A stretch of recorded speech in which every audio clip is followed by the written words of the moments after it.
विश्वविद्यालय अनुदान आयोग यानी यूजीसी और अखिल भारतीय तकनीकी शिक्षा परिषद एआईसीटीई ने भारतीय स्टूडेंट्स से कहा है कि वो पाकिस्तान के किसी कॉलेज या शैक्षणिक संस्थान में एडमिशन ना लें। पाकिस्तान के किसी संस्थान से एजुकेशन ली तो देश में नौकरी या अन्य शिक्षा हासिल नहीं कर पाएंगे। एडवाइजरी में कहा गया है कि स्टूडेंट्स को सलाह दी जाती है कि वो उच्च शिक्षा के लिए पाकिस्तान न जाएं। पाकिस्तान के किसी कॉलेज या शिक्षण संस्थान में कोई भी भारतीय नागरिक या भारतीय मूल का विदेशी नागरिक ओआईसी एडमिशन लेना चाहता है तो वो पाकिस्तानी प्रमाण पत्र के आधार पर भारत में नौकरी या उच्च शिक्षा के योग्य नहीं होगा। एक रिपोर्ट।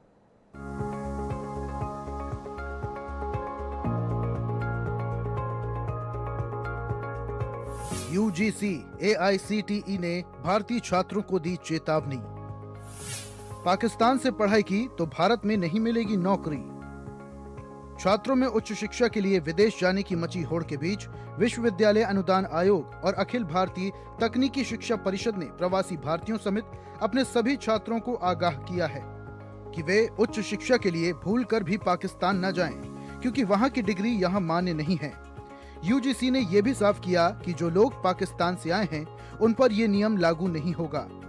पाकिस्तान से आए प्रवासी और उनके बच्चे जिन्हें भारत द्वारा नागरिकता प्रदान की गई है वो गृह मंत्रालय की मंजूरी के बाद भारत में नौकरी प्राप्त कर सकते हैं। बता दें कि इससे पहले यूजीसी और एआईसीटीई ने भारतीय छात्रों के लिए चीन के शिक्षण संस्थानों के संदर्भ में भी इसी तरह की एडवाइजरी जारी की थी। अब यूजीसी और एआईसीटीई की ओर से संयुक्त रूप से एडवाइजरी पाकिस्तान के शैक्षणिक संस्थानों के लिए जारी की गई है।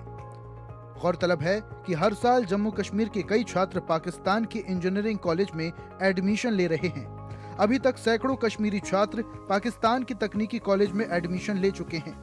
एआईसीटीई का कहना है कि गैर मान्यता प्राप्त संस्थानों में पढ़ाई करने के बाद हासिल की गई डिग्री भारतीय संस्थानों की डिग्री के बराबर नहीं होती। इस तरह की गैर मान्यता वाले संस्थानों की डिग्री प्राप्त करने के लिए अधिक शुल्क देने के बाद भी ऐसे स्टूडेंट्स को भारत में नौकरी के अवसर प्राप्त करने में समस्या का सामना करना पड़ता है। इसी बात को ध्यान में रखते हुए ये फैसला लिया गया है।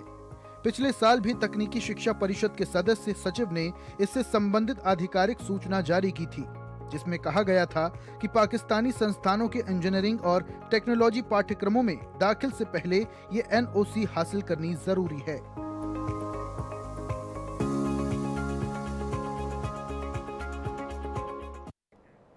जम्मू